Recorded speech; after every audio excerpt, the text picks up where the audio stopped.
Let's do this.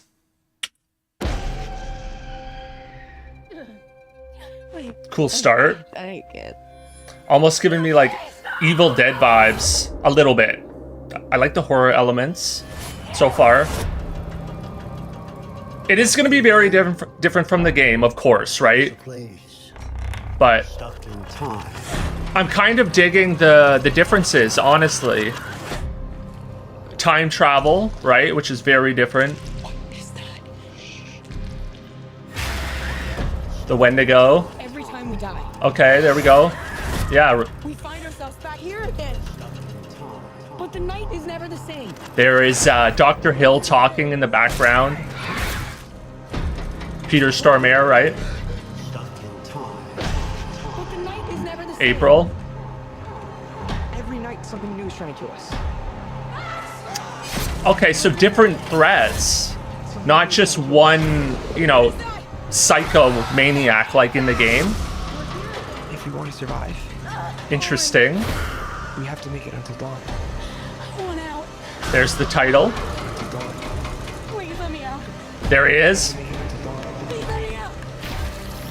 Until dawn. It looks really cool. Cinematography, creepy. I like the makeup. The design of the monsters. Up the road. That's why people get into trouble. Until dawn. Same font. Can you stay alive until dawn? That's kind of like the slogan, I guess, for this movie. That's what I'm seeing here on the poster. So, honestly, when this movie was first announced, and like even the first teaser trailer that came out for it, I was, very skeptical of it. I'm a huge fan of the game, the original game on PS4. I played the remake that came out on PS5 recently and was a little bit disappointed. Like visually it looks very much improved, but there was some changes I didn't like. Like they took out the "Oh Death" song in the opening credits and replaced it with a different song, and I hated that change. It was like, why would that was one of my favorite parts of the game. I loved that song so much. And then there was other minor changes. Another big issue was like it was very buggy. So I still find the original game to be the definitive version of the game, to be honest. So, but when they first announced this, I was definitely skeptical, thinking, okay, how is it going to live up to the game? Because the game is already so cinematic on its own, right? It's basically a movie already, except it's just interactive as well. That added extra component to it, which actually makes it better in my opinion, right? So how are they going to, match that or improve it somehow, right? And by the looks of it, they're not striving to do that. They're not striving to, create like a one-to-one recreation of it, a faithful recreation. It's going to be very different. They're kind of putting a different spin on it, which I know a lot of people are skeptical of, right? They're kind of like upset about how they're changing so much stuff.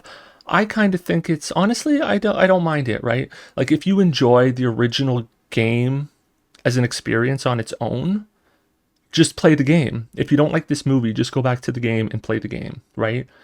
With this movie, they are doing this different spin, right? I kind of want them to, because if it was just a retelling of the exact same story from the game, what would be the point, right? Because you can just go, the game's cinematic, it's a movie on its own, you can just go watch that. Why do you need the movie? But if they're putting a different spin on it, they're making it different and interesting, new characters, themes, plot points, then that's interesting, right? I'm actually intrigued to see how they shake things up, kind of, right? Like they're not in Blackwood anymore, right? It's not winter, there's no snow, it's different. The character names are going to be different, I guess. The actors are different. The time travel element, the different enemy types, right? Like it's not just the one maniac. You still have the Wendigos, I think, which is good, right? But yeah, honestly, I think it looks cool. Let me know in the comments, what do you guys think? Are you optimistic about this movie now after seeing some of these trailers, or are you still kind of skeptical? Let me know. Drop a like on this video if you enjoyed this reaction, and subscribe to the channel if you want to stay notified for when I post future reactions. And then if you guys want to stay in touch with me outside of YouTube, you can follow me on my socials. All the links are in the description below. And then if you guys happen to like original short film and web series content, I actually make that stuff on my other YouTube channel, RyeGuy1237. By far, my most popular videos over there are called The Shrinking Ray. So if that piques your interest, I will leave a link to the Shrinking Ray playlist in the outro of this video, so you can check it out if you're interested. It's pretty cool. But that's everything, guys. Thanks for watching.